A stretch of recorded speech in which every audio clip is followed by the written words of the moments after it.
করেন 10-12টা গরু আছিল, এগুলা নিয়ে গেছে। এরপরে আর একবার মনে করেন আমার 2টা ঘর আছিল, এগুলা বাইঙ্গে আসে এরা কি অবস্থাতে করছে এগুলা তো দেখছই নই।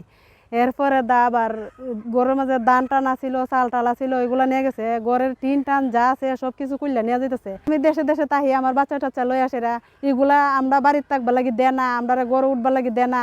এটা আসলে ষড়যন্ত্রমূলক ভাবে মারা হয়েছে। হান্দুর মারছে, হান্দুর ছেলে আসিন আর হান্দুর ভাই জান্ডু দুজনে যুক্তি ফিরা মাইরা এখন আমরা ফাঁসানো হয়েছে।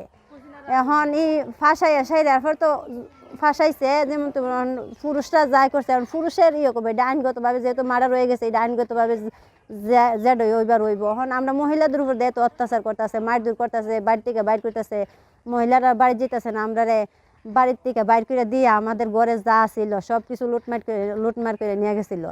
কারণ মার্ডার আমরা করি নাই, মার্ডার করছে ওরা। ওই কাজের 1 ঘন্টা পরে মতামত আছে হান্দু মিয়া মারা গেছে।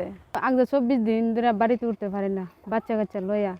আমার দেবরের বউ পিকনিক লইয়া দূরাইয়া ফেলাইছে, আপনারাও নিয়ে দূরাই ফেলাইছে, বাচ্চা লইয়া রাস্তার মধ্যে নিয়ে তুলছে। এখানে মামলা নিয়েছি ভাই, আমরা উভয় পক্ষের মামলা নিয়েছি, মামলা তদন্তাধীন, মামলা চলমান হয়েছে উভয় পক্ষের। মামলা তদন্তাধীন, তদন্ত অনুযায়ী মামলা অনুযায়ী ব্যবস্থা নেওয়া হচ্ছে।